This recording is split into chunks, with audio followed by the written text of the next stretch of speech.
me how you work it. Sweat. अस्सलामुअलैकुम, welcome to your YouTube channel Pretty Talkies. मेरा नाम है अरसल, मेरे साथ हैं उमैद और उमैद। आपने हमारे चैनल को लाइक करना है, सब्सक्राइब करना है, वीडियो लाजमी एंड तक देखनी है। आपने इंस्टाग्राम में हमें फॉलो करना है और टिकटॉक में तो लाजमी फॉलो करना है और फेसबुक पे भी।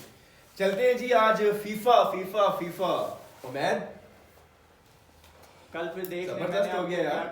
मोरक्को शानदार विक्ट्री के साथ आ गया सेमीफाइनल्स में। बस यार उनके साथ दुआएं बड़ी थी, ठीक है ना। और जिससे उन्होंने रिलीजियस पॉइंट ऑफ व्यू को फॉलो किया, मैं वहाँ ग्राउंड के अंदर सजदे किए हैं, ठीक है ना। और फिर जिस तरह वहाँ ग्राउंड में आप प्राउड देख लें कि कितना था, तो अल्हम्दुलिल्लाह। और पूरी मुस्लिम उम्मा की दुआ थी उनके साथ। तो फर्स्ट टाइम इस्लामिक कंट्री जो है। और चीज़ उमैद, काफ़ी स्ट्रगल की, काफ़ी फाइट बैक किया पोर्टुगल ने, लेकिन बड़ा दुख ये हुआ कि जी एक बहुत बड़ा legend, the greatest of football, Cristiano Ronaldo with a broken heart चले गए, रिटायर्ड हो गए। है। बस जी क्या कह सकते हैं, बहुत रोता हुआ नजर आया बेचारा वो तो। लेकिन हमने कल प्रिडिक्शन की थी, मैंने और मैच ने कहा था मोरक्को विन करेगा। क्यों? बिल्कुल। एक तो मुस्लिम उम्मा की दुआएं और अम्मियों की दुआएं लाजमी उनके साथ थी। और आप देखें कि उनकी वालिदा ने आके उनको अप्रिशिएट भी किया जिन्होंने गोल किया था नसीरी ने। देखो बिल्कुल। और बड़ा उसको सोशल मीडिया के ऊपर आज बड़ा उसको यानी कि सराहा जा रहा है कि मदर के एक माँ की दुआ जो थी, ठीक है, माएँ तो सबकी बराबर होती हैं, लेकिन वो जिस तरह उन्होंने बाद में उसको एंजॉय किया उनकी विक्ट्री को, ठीक है ना। और बाकायदा वो उनके साथ उन्होंने डांस किया और सारी चीज़ें, तो वो बड़ा यानी कि सराहा जा रहा है। बहुत जश्न का समय था यार। हाँ। देखने को बिल्कुल ऐसी है व्यूअर्स, माँ की दुआ तो जन्नत की जिसको दुआ। लगती है वो फिर अरूज पे ही जाता है। दूसरे मैच की बात करते हैं उमैद और उमैर, इंग्लैंड वर्सेस फ्रांस, और फ्रांस ने बाजी मार ली। हालांकि प्रेडिक्शंस थी कि जी इंग्लैंड के पास स्ट्रेंथ बेंच पे ज्यादा है, लेकिन उनके प्लेयर्स बड़े भी थे और इम्पैक्ट भी उनका ज्यादा बात हो रही थी कि अपसेट्स का फीफा है, लेकिन एक अपसेट होते रह गया। वैसे हम अपसेट इस वजह से कह सकते हैं, फ्रांस बहुत टफ टीम जा रही थी, सुनने में आया था इंग्लैंड मार देगा, लेकिन फ्रांस ने अपने राज का दिफा करना है तो उन्होंने तो जीतना था। ये लेकिन मुझे ये अपसेट्स के पीछे वो जो 2012-13 में जो फीफा की कंट्रोवर्सीज खुली थी कि उससे रिलेटेड तो कुछ नहीं है।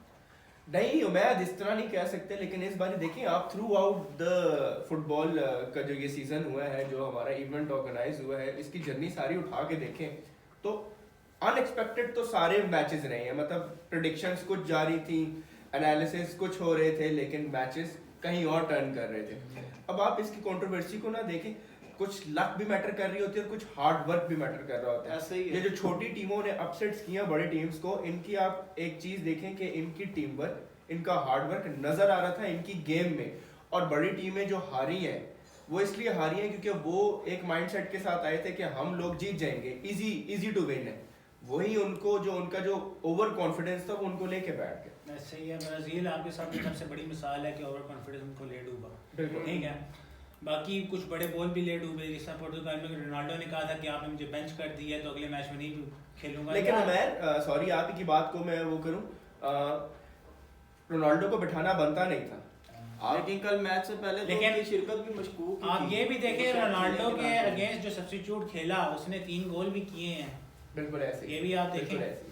लेकिन सवालिया निशान मैनेजमेंट पे और कोच पे ये बनता है कि अगर एक मैच में अगर वो 2 गोल्स मिस करता है तो क्या उसको बाहर स्टैंड्स पे बिठा दिया जाएगा, एक बड़े प्लेयर को, और एक ऐसा प्लेयर जिसको दुनिया फुटबॉल मानती है। देखें वो भी खेल के उसने क्या कर लिया, खेला भी था ना क्वार्टर फाइनल। लास्ट मैच जब नहीं खेला वो, वहाँ पे आप पुर्तगाल देखें जीत गया।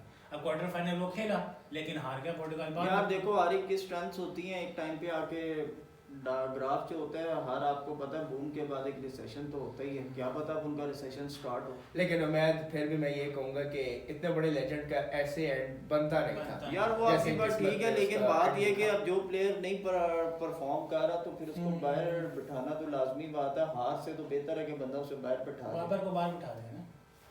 अगर देखें वो परफॉर्म नहीं कर रहे, जैसे कि आज बड़ा वो तो हम जब चलेंगे तो फिर उसके ऊपर चलें जी, व्यूवर्स को ये बताते चलते हैं फिर आगे चलेंगे। व्यूवर्स को बता देते हैं हमारे 2 सेमीफाइनल्स हैं। पहला है अर्जेंटीना वर्सेस क्रोएशिया और दूसरा हमारा मैच होगा मोरक्को वर्सेस फ्रांस का। ये दोनों रात 12 बजे, एक ट्यूसडे को, एक ट्यूसडे 12 बजे, लेकिन मतलब 12 बजे टेक्निकली वो मैच वो वेडनेसडे काउंट होगा और अगले दिन टेक्निकली थर्सडे काउंट होगा। देखते हैं होप सो कि कौन कौन सी टीम्स आगे आती हैं। बिल्कुल ऐसे। तो क्या प्रेडिक्शन देते हो मैं मोरक्को, और दूसरी तरफ से आप देखिएगा इंशाल्लाह मुझे ऐसा लग रहा है कि इस दफ़ा जो चांसेस हैं क्रोएशिया के। आप क्या कहते हो मैं? यार जो स्टैट्स बता रहे हैं वो तो फाइनल तो ये बता रहे हैं कि फ्रांस वर्सेस अर्जेंटीना। चले मैं आज बाकी- इतफाक करूंगा विवर्स उमैद के साथ, अर्जेंटीना वर्सेस फ्रांस के ही ज्यादा चांसेस हैं, लेकिन कुछ भी हो सकता है जैसे होता आ रहा है इस वर्ल्ड कप में। क्रोएशिया बाहर। लेकिन हमारी जो बिल्कुल। दुआएं हैं वो मोरक्को के साथ हैं। बिल्कुल जी, अल्लाह दिल करे तो कि वो जीते। कह रहे हैं कि जी उनके साथ है, लेकिन जो माइंड गेम्स हैं और स्टैट्स को देखें तो हम अर्जेंटीना वर्सेस फ्रांस को ही देख रहे हैं फाइनल्स में। क्योंकि इमोशंस और स्टैट्स दोनों डिफरेंट होते हैं। बिल्कुल बिल्कुल ऐसे ऐसे ही है। नेक्स्ट फॉरवर्ड मूव करते हैं जनाब क्रिकेट की तरफ। मैं जी बिल्कुल, आज क्या पाकिस्तान situation वर्सेस है? इंग्लैंड का मेरे ख्याल में चौथे दिन का आगाज हुआ आज खेल का। तो मेरे ख्याल में इंग्लैंड ने 275 रन स्कोर किए सेकंड इनिंग्स पे। उनके टॉप स्कोरर हैरी ब्रोक्स रहे, 108 स्कोर बनाया उन्होंने, और साथ उन्होंने बेन डकेट जो थे वो 79 स्कोर के साथ नुमाया रहे।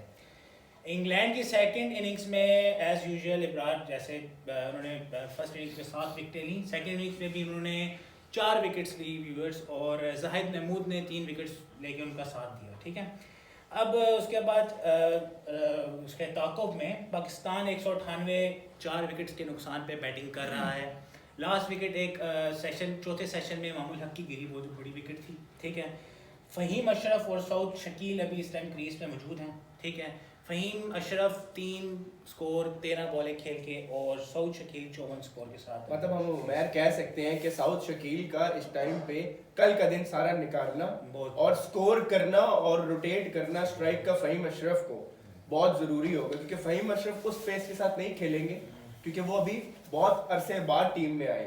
साउथ शकील पहले टेस्ट खेले, परफॉर्म किया, और दूसरे टेस्ट में भी अभी जो हम कह सकते हैं इम्पोर्टेंट उनका जो रोल है वो उन्होंने ही प्ले करना है। तो कल का दिन सारा उमैद उन्हीं को ही निकालना पड़ेगा। यार लेकिन देखो मुझे एक चीज़, जैसे भी तुम्हारी बात है कि वो उनको काफ़ी टाइम के बाद टीम में लिया, तो आपने कंटिन्यूसली उसको क्यों नहीं टीम में खिलाया कि वो परफॉर्म में रहे। ठीक है, फिर दूसरी चीज़ है कि अब हमने कल का दिन वेट करना है।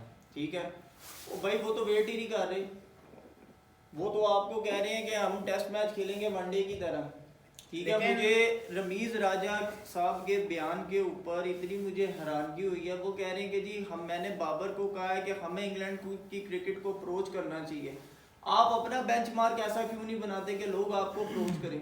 वैद यही खूबसूरत बात की आपने, लेकिन यही खूबसूरत बात तब अमल में आएगी कि आप बेंचमार्क बना भी देंगे तो उसके हिसाब से मेरिट पे आप सिलेक्शंस करेंगे तो बेंचमार्क बनेगा। यही तो बात है। दोस्तियां निभाई जाएंगी तो ऐसे तो कुछ भी नहीं आप होने वाला। देखें, अब आज जो ग्राउंड पवेलियन जिस वक्त बाबर आजम साहब आउट होके पवेलियन लौट रहे थे, उस वक्त वो जो क्राउड था उसने जो वोटिंग की है, पहले तो हम इसकी मजम्मत करते हैं क्या ना नारे लगे हुए हैं? यार। उन्होंने तो एक लगाया है कि जिम्बाब्वे लगाया, दूसरा उन्होंने कहा जी घंटे का किंग। यार ये कोई बात नहीं है। ठीक है, वो किंग वहाँ हमारे प्लेयर हैं, हमें ठीक है क्रिकेट बाय चांस है, अच्छा खेलते हैं नहीं खेलते ये तो मैदान की बात है। ठीक है ना, इसी के ऊपर आपको एक बात बताऊं, जिस वक्त 2011 का धोनी ने कप विन किया था तो इंडिया की क्राउड ने उनके वहाँ जो घर के बाहर जो चौक था वहाँ पे उनका मुजस्मा लगाने की वो की, तो उनके फादर ने मना कर दिया था। उन्होंने कहा आज मेरा बेटा वर्ल्ड कप लाया तो आप मुजस्मे बना रहे हैं, कल मेरा बेटा हारेगा। और तो ऐसा आप- हुआ भी था उमैद। ऐसा हुआ है। इससे पहले जो 2011 का ये जीते थे, उससे पहले जो वर्ल्ड कप था जिसमें धोनी ही इसकी वजह से इल्जाम लगा था कि मैच हारे हैं, उनका घर भी चलाया गया था। ऐसे ही है। तो वो यही बात करते हैं कि तो बात ये है कि अगर एक प्लेयर नहीं परफॉर्म किया उसने, तो आपका ये काम नहीं है कि आप उसे कहें जी घंटे का किंग है तो जिम्बाब्वे है तो ये है। ये हम पिंडी टॉकीज के अपने इस प्लेटफॉर्म से इसकी भरपूर मजम्मत करते हैं। प्लेयर है, हमें उसकी इज्जत जो है वो सबसे पहले क्रिकेट बाय चांस है। और उमैद वो बहुत बड़ा प्लेयर है, बट इस टाइम पे एक चीज है कि वो प्रेशर में, और दूसरी चीज कि ये कमेटी को सोचना चाहिए, मैनेजमेंट को सोचना चाहिए कि उसके ऊपर से कैप्टेंसी का प्रेशर हटा दें। वो अभी इतना मैच्योर नहीं है कि वो ये सारे प्रेशर संभाल सके, वरना नो डाउट बाबर बाकी आपको हम बता दें कि आज हमारे जो बैट्समैन हैं वो तो ऐसे शॉक हो रहे थे कि जैसे उनके साथ अप्रैल फूल मनाया जा रहा है। ठीक है, ऐसा ही है। आप रिजवान को देख लें कि वो बॉल आई है तो वो उनको पता ही नहीं चला। वो 2 मिनट तो मैंने वो जिस वक्त मैच देख रहा था तो वो मुंह खोल के ना वो यूं देख रहे थे। आज एक्सपेरिमेंट हुआ है ना, रिजवान से ओपन कराया है, बिल्कुल और उनके तो यार वो ये उनका जो experiment फेवरेट था। स्लॉट है वो हाँ, उस स्लॉट पे उन्होंने उनको ना- वापस नहीं, किया। नहीं, वो एक्सपेरिमेंट नहीं था, वो इमामुल हक के टांग के टिश्यू में ना कोई मसला था जिसकी वजह से उनको हॉस्पिटल लेके गए। वहाँ बकायदा उनकी स्कैनिंग हुई है, सारी चीज़ें होगी। उन्होंने कहा कि अगर यानी कि कोई प्रॉब्लम हुआ तो इमामुल हक नहीं खेलेगा। तो वो जितना भी टाइम था उस टाइम को कवर करने के लिए फिर रिजवान से ओपनिंग नहीं, फिर अक्सर ऐसा होता है ना, अगर आपका प्लेयर रिटायर हेड हो गया ना तो उसके बाद के जो बैटिंग लाइनअप है वही शफल अप होता है। हाँ। अगर आपको नजर आ रहा था इमाम अगर खराब है, उसकी हेल्थ खराब है, तो अजहर अली ऊपर आता ना। आपने जमान के साथ एक्सपेरिमेंट किया एक कि उसको ओपनर भेज के देखें भाई वो T20 में भी ओपन कर रहा है, तो यहाँ पे भी देखें, चले उसका चांस देखते हैं। चले 157 रन का रह गया, ताकुब रह गया, टारगेट रह गया। पाकिस्तान होप्स हो इंशाल्लाह विन का। जो व्यूअर्स आप भी दुआ करें, हम भी दुआ करें। देखें जी, वही बात है, इमोशंस और स्टैट्स की बात है। स्टैट्स तो अगेंस्ट है, ठीक है ना। अगर इमोशंस है तो हम कहते हैं पाकिस्तान को और जीतना दूसरी चाहिए। बात उमैर कल इंग्लैंड जो है एक नई पेस के साथ नए दिन फ्रेश होके मैदान में उतरेंगे और वो क्या स्ट्रेटजी लेके आते हैं और हम उस स्ट्रेटजी के अगेंस्ट कैसा अटैक करते हैं या डिफेंड करते हैं, ये तो कल ही पता तो यार चलेगा। पता नहीं कैसा ओआरएस पिलाया, यकीन करो उनको, वो तो अजीब किस्म के यकीन करो काम का है। मैं तो ये कहता हूँ उस ओवरएस का नाम पूछ लें। ओ इन्होंने भी पिलाओ यार कसमें। ये जो बाबर आजम रिजवान, इनको भी पिलाओ ताकि इनको भी पता चले यार क्या गेम क्या खेलते हैं। यकीन करो कि टेस्ट क्रिकेट के अंदर ना उन्होंने तबाही मचा दी है। बहरहाल ये है कि इस टेस्ट मैच में और तो किसी को नहीं, मैं आज ही वो देख रहा था, वो बकायदा पता चल रहा था कि इब्रार अहमद वर्सेस इंग्लैंड। बिल्कुल आपकी तरफ से एक ही प्लेयर डोमिनेंट है और उसी की ही 11 शिकार हैं पूरे इस दोनों इनिंग्स के अंदर। यार आप ये देखो अरसल कि अगर इब्रार अहमद की बॉलिंग का जादू ना होता तो ये स्कोर कहाँ जाके रुकता, मुझे तो ये नहीं समझ आ रही। क्योंकि आपका पेस अटैक कोई इतना कोई खास इफेक्टिव नहीं है आपके, और जो दूसरा स्पिनर है उसको फेंटा पड़ा, उसका प्रॉपर लाठी चार्ज हो रहा है, सिवाय एक आपका ये जो मिस्ट्री स्पिनर आया है जो फिंगर बॉल करते हैं, कैरम बॉल करते हैं। ऊपर से बैड लक हमारी ऐसी है कि हमारे तमाम फास्ट बॉलर इंजर्ड हो गए। बिल्कुल ऐसे ही, ठीक है ना। शाहीन हमें दस्तयाब नहीं है, वो वसीम जूनियर है, ठीक है ना। वो ठीक है उनकी एक क्लास है, लेकिन अब जैसे शाहीन अफरीदी की है, हारिस रऊफ की है, ये नसीम शाह की है, वो चीज़ तो वो नहीं। उसको मैच नहीं करते। हाँ चलें व्यूअर्स, होप्स हो दुआ करें, हम भी दुआ को हैं कि पाकिस्तान ये मैच विन कर जाए। बिल्कुल ऐसा ही है, विन करना चाहिए। और ये है कि मैं आपसे वो रमीज राजा साहब की आज स्टेटमेंट है थोड़ी सी, वो जी, जी, मैं बताइए। उन्होंने उसको कहा है कि जी आप T20 से भी लड़के उठाएं, ठीक है ना, अब उनको भी टेस्ट खिलाएं, ठीक है, और क्या कहते हैं वनडे से भी लड़के उठाएं। हम अप्रोच करेंगे इंग्लैंड को, जैसे वो टेस्ट खेलें हम भी ऐसा टेस्ट खेलेंगे, ठीक है ना। फिर उन्होंने कहा कि जी इंटरनेशनल फॉर्मेट जो अभी फिलहाल पेशावर में तो नहीं होगा, ठीक है, क्योंकि सिक्योरिटी खदशात है, ये क्या है। बाकी उन्होंने PSL का कहा कि PSL के मैचेस होंगे, क्योंकि हमें ग्राउंड जो है वो लीज पे लेने पड़ते हैं, ठीक है। तो अभी जो इनका मुआहदा हुआ है मुल्तान के साथ, मुल्तान MCG, जिसको ये अकॉर्डिंग टू मैक कहता है कि स्मॉल MCG है, मिनी एमसी। मिनी MCG, तो उसका 10 साल का इनका कॉन्ट्रैक्ट हो गया PCB के साथ। क्या वो 10 साल PCB के हैंडओवर है, ठीक है। अब वहाँ पे यानी कि कोई जलसा जुलूस वगैरह नहीं होगा।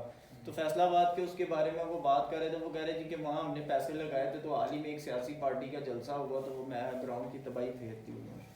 तो हमें कोशिश करनी चाहिए, सियासत को मेरे ख्याल से क्रिकेट से दूर ही रखना चाहिए। क्रिकेट एक अलहदा चीज़ है, सियासत एक अलहदा चीज़ है। तो ये है कि रमीज राजा साहब, ये अब जो आप मशवरे दे रहे हैं, आपका एक्सपीरियंस है, आप माशाल्लाह उस टीम में रहे हैं जिस टीम का क्या कहते हैं जो वर्ल्ड कप लेकर आई है पाकिस्तान में, तो आपको ये अप्रोच पहले सोचनी चाहिए। ये इंग्लैंड से हमें क्यों हम उसको फॉलो कर रहे हैं। चलें जी, सम अप करते हैं अपनी वीडियो को। हमारी वीडियो को लाइक कीजिएगा, कमेंट सेक्शन में अपनी राय से आगाह कीजिएगा और हमें कंटेंट के बारे में ज़रूर कमेंट सेक्शन में बताइएगा। अपनी दुआओं में याद रखिएगा, ख्याल रखें। अल्लाह हाफ़िज़। अल्लाह हाफिज़।